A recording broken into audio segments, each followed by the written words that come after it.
Hi all of you. So welcome to Shri Vijetha institute Bhimavaram. So నేను మీ రాము sir. So మరి భీమవరం శ్రీ విజేత ఇన్స్టిట్యూట్లో ప్రస్తుతం ఆంధ్రప్రదేశ్లో ఉన్నటువంటి ఏపీపీఎస్సీ గ్రూప్ 2 మెయిన్స్ సంబంధించి న్యూ బ్యాచ్ అనేది ప్రారంభమవుతుంది.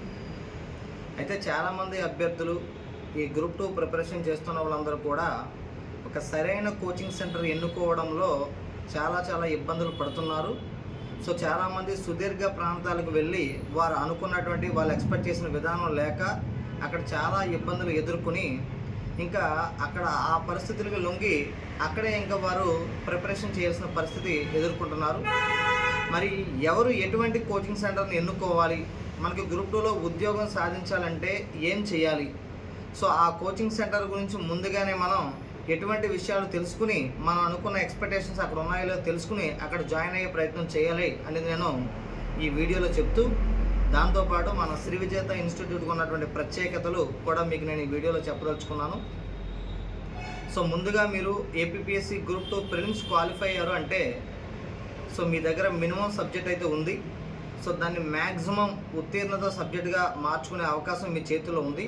ఎందుకంటే జూలై 28న మనకి మెయిన్స్ ఎగ్జామినేషన్ కండక్ట్ చేస్తామని ప్రభుత్వం అధికారికంగా ప్రకటన చేసింది. కాబట్టి ఇంకా మనకి మే ఉంది, జూన్ ఉంది, జూలై ఉంది, కాబట్టి 3 months టైం ఉంది. కాబట్టి ఈ టైంలో మీరు మంచి సబ్జెక్టు గెయిన్ చేసుకుని ఉద్యోగం సాధించగలటువంటి సమయం అయితే మీకు ఉంది. లేదు ప్రభుత్వాలు కనుక మారినట్లయితే మళ్ళీ కొత్తగా ఏపీపీఎస్సీ సవరణ చేసి సో ఇంకొక 2-3 నెలలు కూడా నోటిఫికేషన్ ఎక్స్టెండ్ అయ్యే అవకాశాలు కూడా ఉన్నాయి. బట్ మనం ఏదైతే ఇంక ఎక్స్టెండ్ అవ్వదు, ఈ జూలై 28 ఫైనల్ అనుకుని మన ప్రిపరేషన్ మనం కొనసాగించాలి. అయితే ఫస్ట్ ఆఫ్ ఆల్ చాలామంది చేసే మిస్టేక్ ఏదంటే గ్రూప్ 2 ప్రిలిమ్స్ క్వాలిఫై అయ్యాను నేను అని ఎవరికైనా చెప్తే ఎక్కడెక్కడో హైదరాబాద్ వెళ్ళిపో, లేదా వైజాగ్ వెళ్ళిపో, లేదా అక్కడికి వెళ్ళిపో, ఎక్కడికి వెళ్ళిపో అని సజెషన్ ఇస్తున్నారు. కానీ ఎక్కడో మన తాతల కాలం నాటి నేమ్ సంపాదించినటువంటి కోచింగ్ సెంటర్లో కానీ ఇన్స్టిట్యూట్లో కానీ ప్రస్తుతం మనకు ఉద్యోగం సాధించడానికి కావాల్సినటువంటి పరిస్థితులు ఉన్నాయా లేవా అనే విషయం మాత్రం చెక్ చేసుకోవట్లా. డైరెక్ట్గా గుడ్డొత్తి చేలో పడ్డట్టు ఆయా ప్రాంతాలకు వెళ్ళిపోయి హైదరాబాద్ లేదా వైజాగ్ ఇలాంటి ప్రాంతాలకు వెళ్ళిపోయి అక్కడ ఏం జరుగుతుందో ఏంటో తెలుసుకోకుండా గుడ్డిగా ఫస్ట్నే ఫీజు కట్టి సో తర్వాత రోజు డిసైడ్ అవుతున్నారు, ఈ ఫీజు వెనకిస్తే బాగుండు, మళ్ళీ మా ఊరు వెళ్ళిపోదును, ఈ ఫీజు వెనకిస్తే బాగుండు, వేరే చోటు జాయిన్ అవుతున్నాను, ఈ ఫీజు వెనకిస్తే బాగుండు, ఇక్కడ దర్దాపులో నేను కనబడడానికి ఫిక్స్ అవుతున్నారు. అదే మీరు జాయిన్ అయినప్పుడే ముందుగానే ఓకే మంచి కోచింగ్ సెంటర్, బాగా నేమ్ ఉన్న కోచింగ్ సెంటర్ అని మీకు తెలిసింది, కానీ ప్రస్తుతం ఎలా ఉందో ఒకసారి చూసుకోవాలి కదా. సో ప్రస్తుతం అక్కడ ఇన్స్టిట్యూట్ రెగ్యులర్గా నడుస్తుందా, అన్ని రకాల సబ్జెక్టులు రోజు చెప్పిస్తున్నారా, మన గ్రూప్ 2లో ఉన్నటువంటి మెయిన్స్లో AP history, polity, science and technology, economy 4 సబ్జెక్టులు కవర్ అవుతున్నాయా, సో బ్యాచ్ ఎప్పుడు స్టార్ట్ అయింది, ఇంతకుముందు ఏ సిలబస్ అయింది, ఆ సిలబస్ మళ్ళీ చెప్పిస్తారా లేదా, ఫస్ట్ ఇది చెక్ చేసుకోవాలి. రెండోది ఫ్యాకల్టీ ఎవరున్నారు, సో అక్కడ ఎలా చెప్తున్నారు, ఎంత డెప్త్గా చెప్తున్నారు, ఎంత అర్థమయ్యేలా చెప్తున్నారు, ఎవరో ఒకరి విషయం అడిగి కనుక్కోవాలి. మూడోది టెస్టులు, అసలు ఆ ఇన్స్టిట్యూట్లో టెస్టులు ఉన్నాయా లేవా. మనం ఏదో పేరు గొప్ప ఊరు దెబ్బ అని వెళ్ళిపోతాం. సో వైజాగ్లో చూస్తే మనం అనుకున్న దగ్గర టెస్టులు ఉండవు, హైదరాబాద్ మనం అనుకున్న చోట టెస్టులు ఉండవు. టెస్టులు అనేవి ఎగ్జామ్లో మనం సక్సెస్ అవ్వడానికి 50% ఎగ్జామ్కి టెస్టులు అనేవి దోహదం చేస్తాయి. ఒక మాస్టర్ చెప్పిన క్లాసు, మనం విన్నటువంటి చదువు, మనం రాసుకున్నటువంటి నోట్స్ ఇదంతా కలిసి 50% అయితే ఒక ఎగ్జామినేషన్ రాయడం వల్ల మనకి 50% బెనిఫిట్ అది ఉంటుంది. ఈ విషయం తెలుసుకోకుండా డైరెక్ట్గా వెళ్ళి జాయిన్ అయిపోవడం, తర్వాత ఇవన్నీ చూసుకుని బాధపడడం, సో ఇలాంటి పొజిషన్లో ఉన్నారు.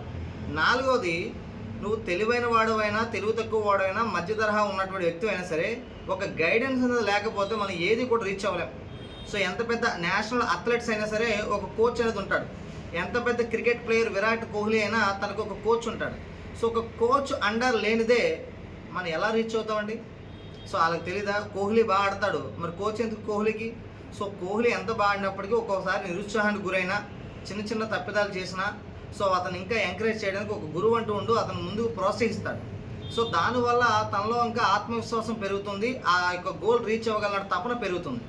అదేవిధంగా కాంపిటేటివ్లో నీ జీవితానికి ఉపయోగపడే జాబు, నీకంటూ సొసైటీలో మంచి గౌరవ మర్యాదలు తెచ్చిపెట్టే జాబు ఎటువంటి కోచ్ గైడెన్స్, ఎటువంటి డైరెక్టర్ గైడెన్స్ లేకుండా వస్తుందా, ఎట్టి పరిస్థితులు రాదండి. సో మనం కోచింగ్ సెంటర్లో ఉన్నంత కాలము మనకి ఎవరొకరు పుష్ చేస్తూ మంచి మోటివేషన్ ఇస్తూ సో అయిపోయిన సిలబస్ పట్ల ఒక క్లారిటీ ఇచ్చి, అవ్వబోయే సిలబస్ పట్ల ఒక క్లారిటీ ఇచ్చి, జరగబోయే క్లాసుల పట్ల ఒక క్లారిటీ ఇచ్చి, జరగబోయే టెస్టుల పట్ల ఒక క్లారిటీ ఇచ్చి, సో కంప్లీట్గా మీ గురించి ఆలోచిస్తూ మిమ్మల్ని ముందుకు నడిపించేటువంటి ఒక వ్యక్తి ఉన్నప్పుడే మీరు మీ ఉద్యోగంలో ముందుకు వెళ్ళాలనే ఉత్సాహం, సో కాన్ఫిడెన్స్ లెవెల్స్ ఇవన్నీ కూడా మీకు అందుతాయి. ఇవేమీ చూడకుండా మన తాతల నాటి కాలంలో హైదరాబాద్లో బాగా ఫేమస్, వైజాగ్లో బాగా ఫేమస్ అని అనుకుని వెళ్ళిపోవడం, సో అక్కడ ముందుగా ఫీజు కట్టిన తర్వాత లోపలికి వెళ్ళమంటారు. మీకు అక్కడే అర్థమైపోద్ది. ఏ కోచింగ్ సెంటర్ అయినా ముందు 2-3 రోజులు ఫ్రీగా క్లాస్ వినమని చెప్పిందంటే అక్కడ కంపల్సరీ మంచి క్వాలిటీ ఉన్నట్టు అర్థం. అలా కాకుండా ముందే ఫీజు కట్టి తర్వాత లోపలికి వెళ్ళాలన్నారంటే సో అక్కడ లోపల ఏదో ఉన్నటువంటి చిన్న లోపాలు ఉన్నాయని అర్థం. సో మీరు ఈ లాజిక్ అర్థం చేసుకోకుండా ఇది పెద్ద బ్రాండ్, ఇది మా తాత ముత్తాతల నుంచి ఇక్కడే కోచింగ్ తీసుకున్నారు, వాళ్ళకి ఇక్కడే ఉద్యోగాలు వచ్చినాయి అంటే సో ఇప్పుడు ఎలా ఉందో తెలియదు. మీ తాత కాలంలో మీ నాన్నగారి కాలంలో వేరు, ఇప్పుడు నువ్వు ఉన్న కాలంలో ఎలా ఉందో ఒకసారి చిన్నగా చెక్ చేసుకోవాలి. ఎందుకంటే ఒక్కసారి అవకాశం పోతే మళ్ళా అలాంటి అవకాశం రావాలంటే ఎన్ని సంవత్సరాలు పడుతుందో తెలియదు. సో ఇటువంటి పరిస్థితుల్లో విద్యార్థులందరూ కూడా ఏ కోచింగ్ సెంటర్కి వెళ్ళినా నా ఉద్దేశంలో ఫస్ట్ కోచింగ్ సెంటర్లో జాయిన్ అవ్వకుండానే అందులో ఉన్న విద్యార్థులు మార్నింగ్ బ్యాచ్కి వెళ్ళినప్పుడు, ఈవినింగ్ బ్యాచ్కి వెళ్ళినప్పుడు ఎప్పుడో చోట బయటకు వచ్చిన సందర్భంలో ముందు వాళ్ళని ఫీడ్బ్యాక్ కనుక్కోండి. లోపల విన్న విద్యార్థి సాటిస్ఫాక్షన్గా లేకపోతే నువ్వు కొత్తగా వెళ్ళి ఏం ఉద్ధరిస్తావు? సో కాబట్టి ముందు ఆ విషయం తెలుసుకోండి. అది ఏ కోచింగ్ సెంటర్ అయినా పర్లా. సో రెండోది, ఫీజు ఒకేసారి పే చేయమంటున్నారు, లోపలికి వెళ్ళిన తర్వాత మళ్ళీ రిటర్న్ ఎవరు అంటున్నారంటే అందులో ఎక్కడ దొరుకుని మనం ఆలోచించాల్సిన అవసరం ఉంది. సో మీరు మీ బాధ్యతగా ముందు ఆ ఇన్స్టిట్యూట్ రెగ్యులర్గా నడుస్తుందో లేదో కనుక్కోండి.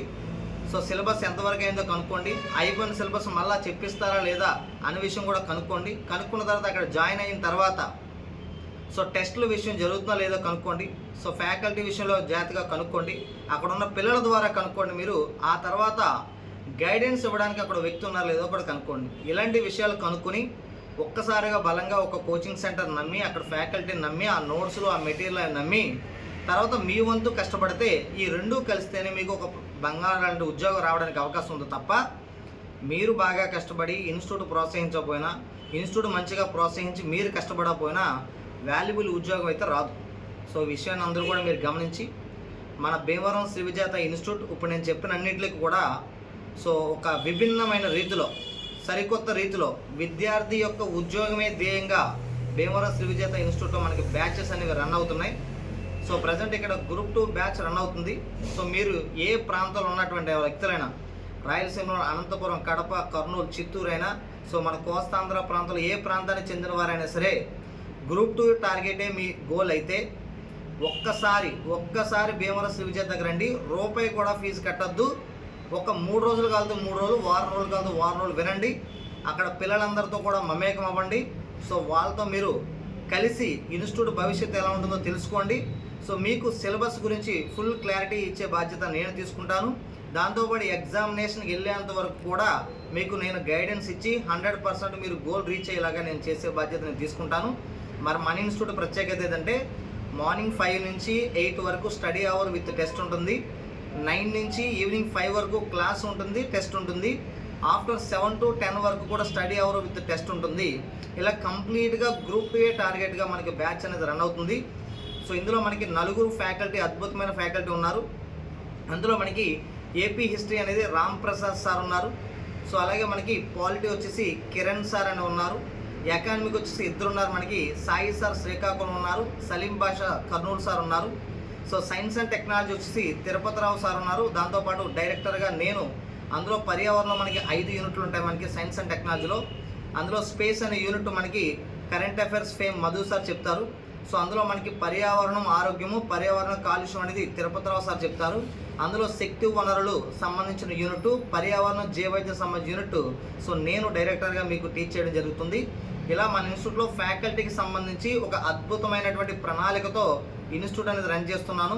సో ఇది జూన్ ఎండింగ్ నాటికి ఒకసారి సిలబస్ కంప్లీట్ చేయించి మరలా సిలబస్ రెండోసారి కూడా రివిజన్ చేయించేటువంటి ప్రయత్నం నేను చేస్తాను. సో ఏదైతే మీకు తెలుగు అకాడమీ ఓరియంటెడ్ ఉన్నటువంటి పుస్తకాలు ప్రామాణికంగా దాని ఓరియంటెడ్ ఇక్కడ మనకి క్లాసులు జరుగుతాయి. సో ఇన్స్టిట్యూట్లో ఒక్కరోజు కూడా సెలవు అనేది ఉండదు.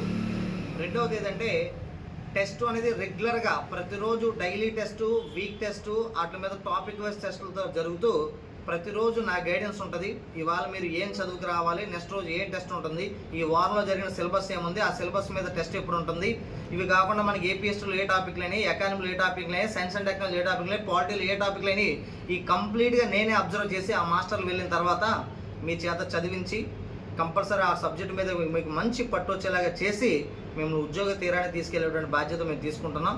అయితే స్టేట్లో ఉన్న అన్ని ఇన్స్టిట్యూట్ల కన్నా నా ఇన్స్టిట్యూట్లో ఒక ఫీజు ఒక 5,000 10,000 ఎక్స్ట్రానే ఉంటుంది. అన్ని చోట్ల 15,000 20,000 ఉంటాయి. నా దగ్గర ఫీజు మాత్రం 25,000 రూపాయలు ఉంటుంది. సో అందులో ఏమైనా ఆర్థికంగా ఇబ్బంది పడిన వాళ్ళు ఉంటే సో తగ్గించే ప్రయత్నం అయితే చేస్తాను. ఎందుకంటే మీకు సరైన న్యాయం చేయడం కోసం నేను కూడా సరైన ఫీజే తీసుకుంటున్నాను. సో ఫీజు విషయంలో కాంప్రమైజ్ అవ్వకూడదు, వీళ్ళకి ఇచ్చేటువంటి క్వాలిటీ విషయంలో కాంప్రమైజ్ అవ్వకూడదు అనే ధ్యేయంతో నేను ఇన్స్టిట్యూట్ అనేది రన్ చేస్తున్నాను. మరి మీరు నిజంగా గ్రూప్ 2A టార్గెట్గా అనుకుంటే మాత్రం ఒక్కసారి పశ్చిమ గోదావరి జిల్లా భీమవరం మండలం భీమవరం టౌన్లో ఉన్నటువంటి మావుల్లమ్మ గుడి దగ్గర పంజాబ్ నేషనల్ బ్యాంక్ సెల్లార్లో మన ఆఫీస్ ఉంటుంది. లిఫ్ట్ పక్కనే 3rd ఫ్లోర్లో క్లాస్ రూమ్ ఉంటుంది. ఒక 3 రోజులు వచ్చి సందర్శించి మీరు ఈ 3 రోజులు క్లాసులు వినండి, ఫీడ్బ్యాక్ మంచిగా తెలుసుకోండి. మీరు ఎప్పుడు జాయిన్ అయినా పర్లా. సో టాపిక్స్ మనం 1 నుంచి 15 టాపిక్స్ ఉంటాయి. 5లో వచ్చినా 7లో వచ్చినా 8లో వచ్చినా పర్లా. చివరి వరకు అయిన తర్వాత మళ్ళీ ఫస్ట్కి వస్తాను. సో ఇలాంటి ఒక క్విక్ రివిజన్ టైప్లో మనకి ఒక సైక్లింగ్ పద్ధతిలో మనకి సిలబస్ కూడా మీకు నీట్గా చెప్పించడం జరుగుతుంది. మరి మీరు ఎప్పుడు రావాలనుకున్నా సరే 8688979696 నెంబర్కి 6304757471 నెంబర్కి సంప్రదించండి. సో ఇవన్నీ నేను చెప్పినవి యథార్థ సంఘటనలు. సో స్టేట్లో ఒక 5 ఇన్స్టిట్యూట్స్ మాత్రమే సో నాలాంటి విధానాలు అవలంబిస్తున్నాయి. సో మ్యాక్సిమం అన్నీ కూడా మనకి సో ఆర్థిక లావాదేవీలతో నడుస్తున్నాయి మనకి.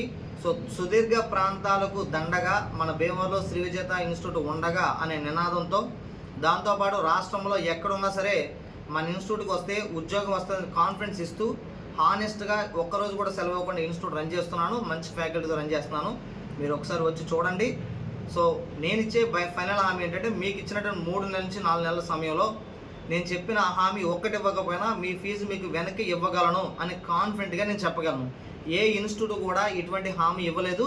నేను అలాంటి బలమైన హామీ ఎందుకు ఇస్తానంటే నా ఇన్స్టిట్యూట్ పట్ల, నా పేరు పట్ల నాకు ఒక మంచి కాన్ఫిడెంట్ లెవెల్స్ ఉన్నాయి కాబట్టి. సో దీన్ని మీరు అర్థం చేసుకుని ఈ వీడియో కనుక మీకు నచ్చినట్లయితే